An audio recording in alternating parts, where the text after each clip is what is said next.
¿Cómo están?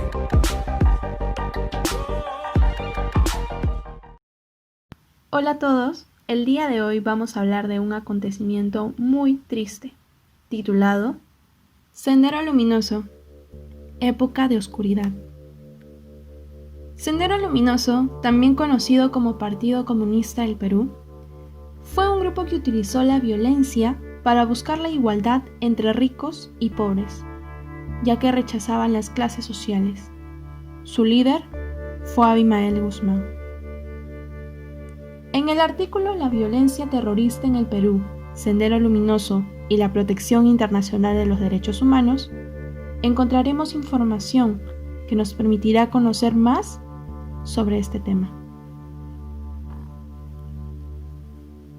¿Quién es Abimael Guzmán? Nació en 1934, en Arequipa. Su nombre completo es Manuel Rubén Abimael Guzmán Reynoso. Su etapa universitaria comienza en 1953, cuando ingresó a la Universidad San Agustín de Arequipa, donde terminó sus estudios con el título de Bachiller de Humanidades y Derecho. Desde 1962, Osman Morote, hijo del rector de la Universidad Nacional San Cristóbal de Huamanga, en Ayacucho, consiguió que Abimael Guzmán se desempeñe como catedrático en dicha universidad. Un año después, fue designado delegado de la Facultad de Ciencias Sociales ante el Consejo Universitario. Fue aquí donde tuvo la oportunidad de difundir su ideología a estudiantes universitarios y campesinos de los alrededores. Fue un líder influyente y propulsor de estrategias en su máxima crueldad para alcanzar fines revolucionarios, entre ellas Sendero Luminoso. ¿Qué es Sendero Luminoso? Es una organización subversiva y terrorista que desencadenó un conflicto armado contra el Estado y la sociedad peruana. Tuvieron como raíz la ideología marxista, maoísta y leninista, y surgió en oposición al dominio oligárquico y latifundista. La historia del marxismo se basa en la lucha de polos opuestos, en este caso, los campesinos contra el Estado. El leninismo influenciaba a los obreros a actuar de forma violenta para obtener el poder, y el maoísmo a que se desarrolle esta guerra en los campos. Asimismo, se dirigían a los trabajadores sin derechos laborales, ya que eran más manipulables y así podían adoctrinarlos para que formen parte de su organización.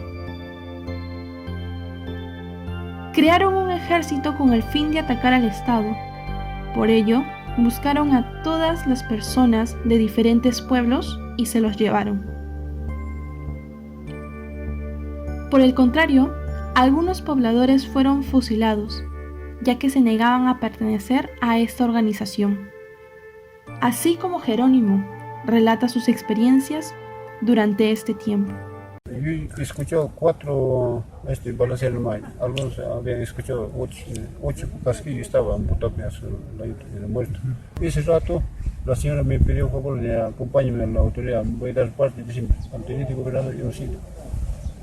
Después vinimos con el teniente gobernador y ese rato queríamos hacer esta reunión, pero no quieren, la gente está asustada. Amanecía todavía, estamos cuidando con el teniente, yo, mi hijo, mi sobrino y yerno, soy yerno de mi hermano, y de más arriba, hemos amanecido 4 más. Provocaron diferentes atentados terroristas en el Perú. La causa, la marcada desigualdad entre Lima y provincias. Uno de los primeros ataques fue en el año 1980, donde se convocaron a elecciones y terminaron por destruir ánforas y cédulas de votación. 2 años después, asaltaron las cárceles de Ayacucho, liberando prisioneros, senderistas y acabando con la vida de muchos policías. Ese mismo año se declara el estado de emergencia en todo el país. El Instituto de Democracia y Derechos Humanos de la Pontificia Universidad Católica del Perú, en su libro Yuyanapaq, para recordar, indica las siguientes fechas. 1983. Fue un hecho que tuvo gran cobertura mediática. Se asesinó a 8 periodistas en la comunidad campesina de Uchucracay, Ayacucho. Se encontraron los cadáveres de 49 personas en 4 fosas clandestinas, en Pucayacu. Estas habían estado detenidas en el cuartel de la Infantería de Marina de Huanta, en Ayacucho. En 1986, los detenidos por el terrorismo del Frontón, Lurigancho y Santa Bárbara se amotinan. Ante esto, el Comando Conjunto de las Fuerzas Armadas intervino y se ocasionó la muerte de muchos presos. En 1990 se crea el GEIN, Grupo Especial de Inteligencia del Perú, que tenía como único objetivo acabar con el terrorismo. Ese año, en el mes de julio, asume la presidencia Alberto Fujimori. 2 años después, el Perú sufre uno de los golpes más fuertes, el atentado de Tarata, ocasionado por un coche bomba en la calle Tarata en Miraflores, dejando 40 muertos y más de 150 heridos. 2 meses después, el GEIN lleva a cabo la Operación Victoria, donde Abimael Guzmán fue capturado junto a otros integrantes de la cúpula dirigencial de Sendero Luminoso, en Surquillo.